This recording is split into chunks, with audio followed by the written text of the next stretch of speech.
Hello everybody, welcome back to Valecast. My name is Cyril. Today I'm joined by Callum. Say hello, Callum. Good evening, Simo. How are we doing? Very well, mate. As Good. always, this show is brought to you by Motive. We don't have too many things to cover today, do we, Callum? But we've got some No, news not to too bring you. much.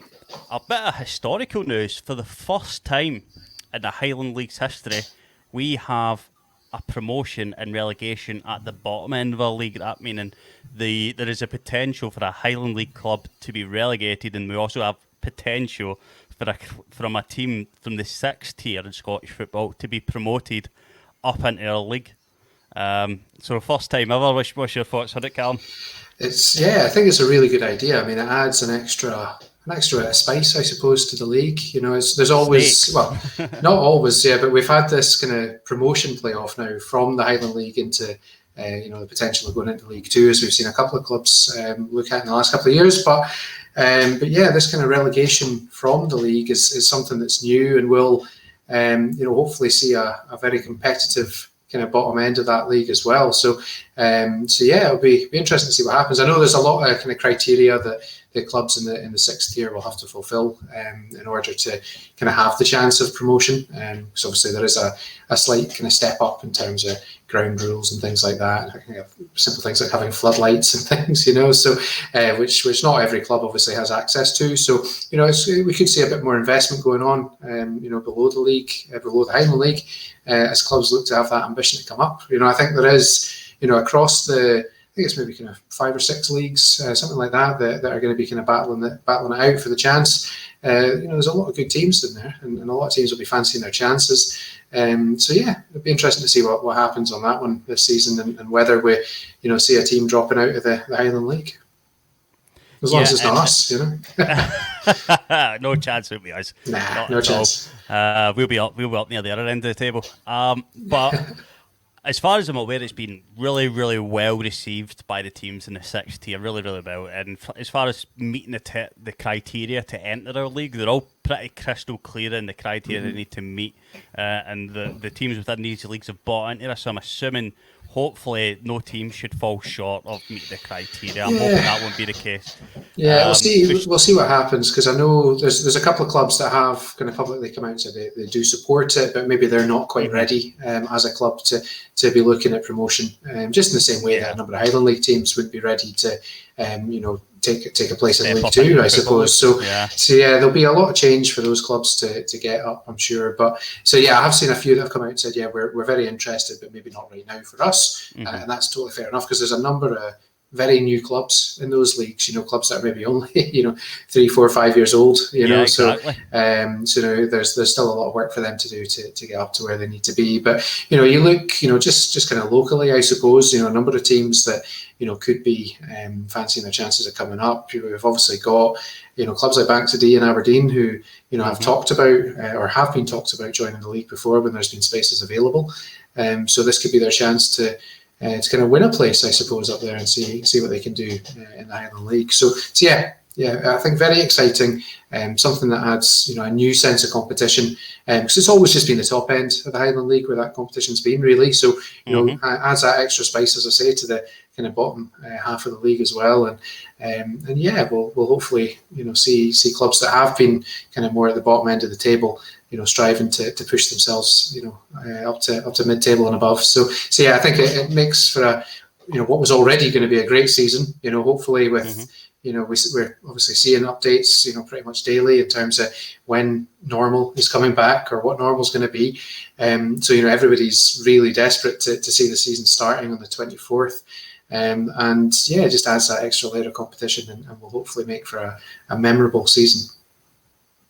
Something I've been thinking about a lot is the promotion and relegation system within Scottish football and how it differs from English football. We should probably state that the terms are, just because a team finishes bottom of the Highland League doesn't mean that they will be automatically relegated. Okay, they have to win a playoff against the. I'm saying from the six tiers perspective, they have to win playoffs against each other from the winners of their respective leagues, and then they have the chance to play the team that's bottom of the Highland League and win promotion into the league that way. So just because they win their leagues and win their playoffs doesn't mean they're automatically going to enter the Highland League. They also have to beat the team in a playoff final. Kind of like what we have. It's essentially like what we have into the Football League. It's essentially exactly what we have. Exactly. Just a few more leagues involved, so where we've got, as I say, Highland League and Lowland League, the winners will play off, as we saw, recently, obviously, and then the team that finishes bottom of League Two. So last season was Brechin, and then they obviously lost out to Kelty Hearts in the main kind of playoff final, and obviously we'll see Brechin at Princess Royal Park in just a matter of weeks. So it could be all change, but there's a lot of work for those clubs to win their way up, and I'm not sure exactly how that's going to look, whether it will be, a number of semi-finals first or what have you. But ultimately there will be one team that will go forward to play the bottom team of the Highland League, whoever that will be. And then they'll, whether it's one leg, two legs, not too sure just yet. I'd imagine it'll be a two-legged affair, and the winner will either keep or gain a place in the Highland League. Mm-hmm. Yeah, and generally received by fans positively.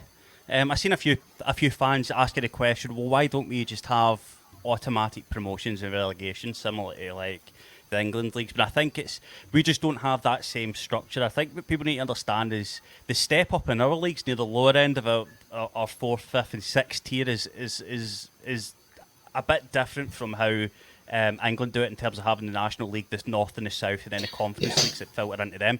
They actually have professional teams in their North and South conferences before they even get to the national team. And people need to understand that if us as Deveronvale, we step up into League Two, then we're actually competing against professional football clubs. And these are clubs that train every single day. They are full-time. Their job is essentially as full-time footballers. So not every club is equipped to go up and yo-yo between these two leagues. It could be, and obviously if a professional football team is consistently relegated into the Highland or Lowland League, that's really detrimental for them. How are they going to play their staff and their players? Absolutely. People losing jobs and stuff like that. It's just we're not. And there's such a geographical. I mean, with the geographical split as well, Simo, it's like what league gets preferential treatment? Because in England, as you say, they have these kind of. What was the Conference League? Was it the National League? The National League, then they have North and South. Yeah, and there's also obviously there's a pyramid system there, and that's pretty clear in terms of where it will funnel into. But for ourselves, so say it's a club, say it's an Aberdeen-based club. So like say it's Bankside that win the playoff final against one of the teams from well up north or the West Coast or whatever. Where does the team that goes down?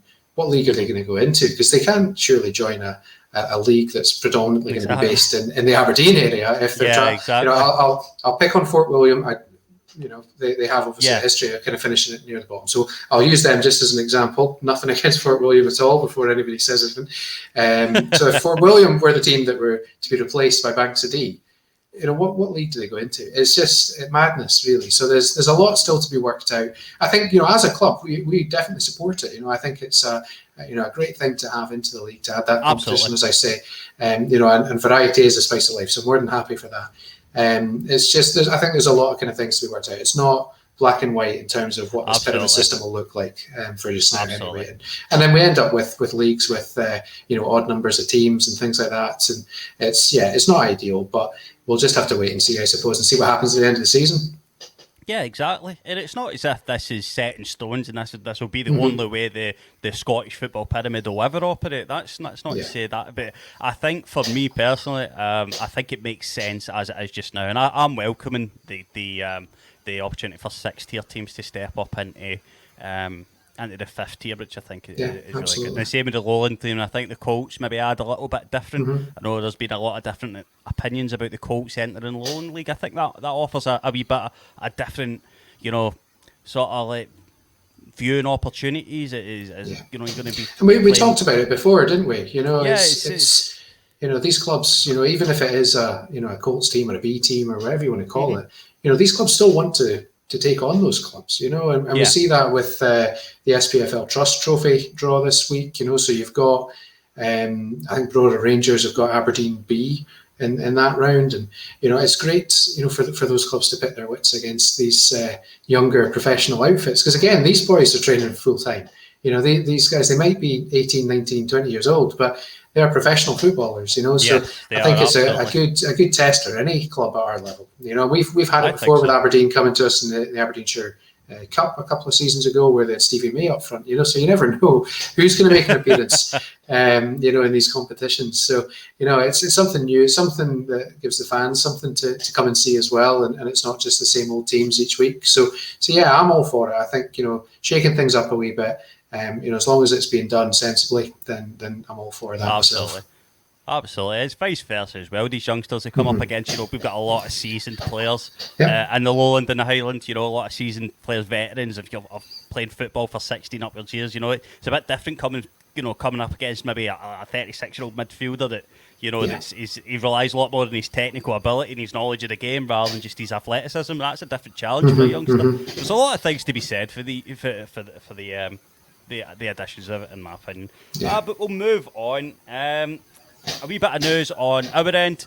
We have signings in the work. We cannot announce them. The paperwork is with the SFA. As soon as it's clear, we can announce it, and we will do it as soon as we're able to. Probably on the website and on our social media pages as well, and obviously right here on Valecast, when we'll talk about it a wee bit more in depth. Kit Locker is going to be refreshing our stock with the latest and greatest Adidas stuff. We'll let you know when that's actually done, but they're in the process of doing it right now. Yeah, I'm going to sit down with them over the next few days, so hopefully, within the next week or so, we should have all the artwork done and items up on the shop for you to go on and order directly from Kit Locker. They're working really hard and getting those lead times down as well, because obviously as a smaller club or as a newer club to their portfolio, they weren't kind of stocking the same levels as you'd expect. So yeah, there has been a wee bit of a delay with some orders, which we can only apologise about if that does happen. But they are working, I know, really, really hard to get that going, and that again is not just from Kit Locker but also from Adidas as well. So yeah, they will have the latest season 21-22 kit. In terms of training kit and leisure wear and things like that available for you all to go on and grab a hold of. So we'll have like the refreshed versions of these kind of training tees and things like that. So yeah, keep your eyes peeled. We'll announce that on the socials once that's ready to rock. Going on from that, we're still working on our return for supporters to Princess Royal Park. When we nearer the time, obviously we have friendlies and we have Brora on the 24th, hopefully. All being well, that goes ahead. We'll be giving out crystal clear guidance on how it's going to go. That's a full-time job in itself. Just now.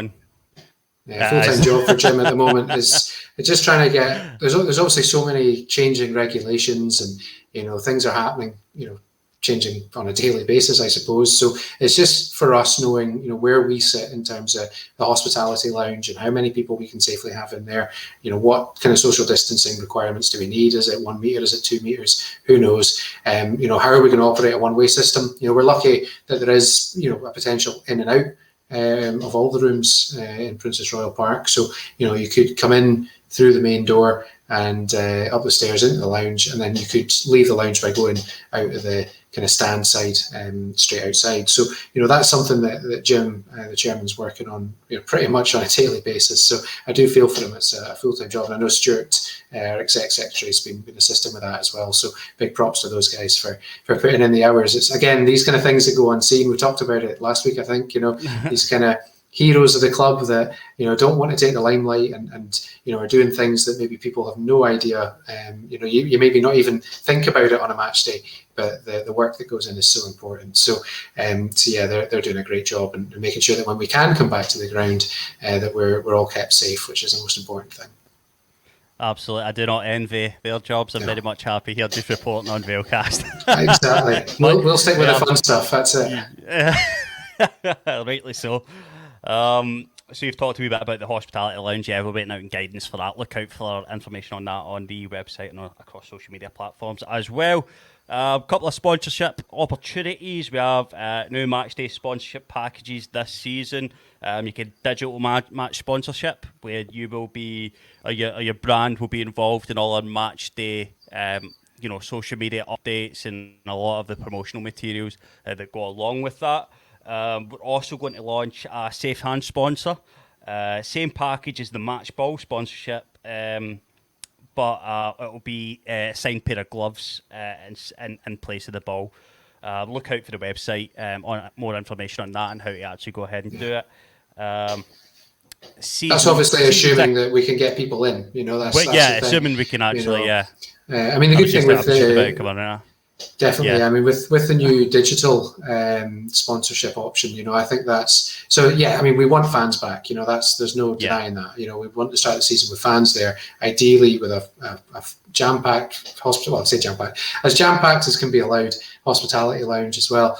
So the match day sponsorship opportunities will be there. We'll have the usual kind of main match sponsor, the match ball sponsor that you touched on there, Simo. So the new Safe Hands sponsor as well, and this digital match sponsor. So the digital one, regardless of fans being there or not, that definitely pushes your brand out to not just the Vale fans, excuse me, who would be coming to Princess Royal Park, but to all of these new followers that we're getting every day on Twitter and Facebook and Instagram. So really good chance. And very affordable options as well. We're being really keen to keep our costs keen this year.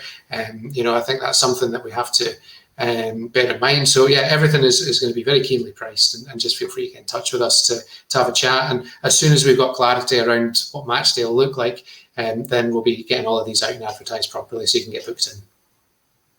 Absolutely. A wee bit more information on that. Season tickets updates will come probably the next week or so.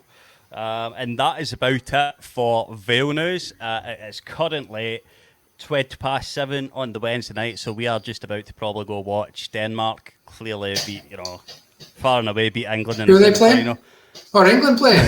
Are England in the semi-finals? Goodness me, I wish somebody had told me, because I've been watching TV all day and not one single person has mentioned it. So thank you, Simo, for reminding me on that one. Goodness me. You'd think they'd be shouting about that, wouldn't you? So no, I think it's...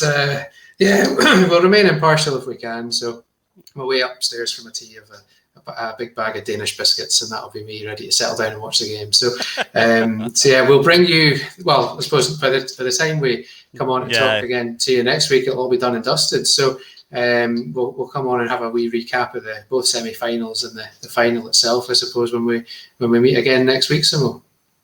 Yeah, exactly. Score prediction for me: 3-2 Denmark. What about yourself? Okay. Do you want heart or head? I think, in all honesty, I think Denmark will put up a fight. It might go to extra time. It might go to penalties, but I think England will sneak through. But it'll be a tight affair. It's not going to be.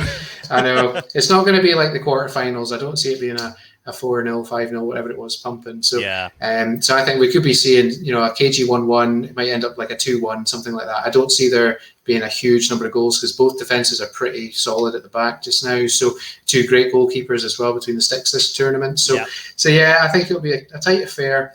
But I think the home advantage, which you can argue about that as much as you want, I suppose, that in a neutral competition, the home advantage for England, I think, will pay off for them in the end, and we will be seeing them lift the trophy. Or sorry, they've got to play Italy first if they win, don't they? So, not the pundits were talking about that last night, I must admit. So, but yeah, I think England will take on Italy in the final, and I think Italy will be a very tough team for them to take anything off of. So overall prediction, because I know we won't have another chance, my overall prediction is a 3-1 Italy win against England in the final.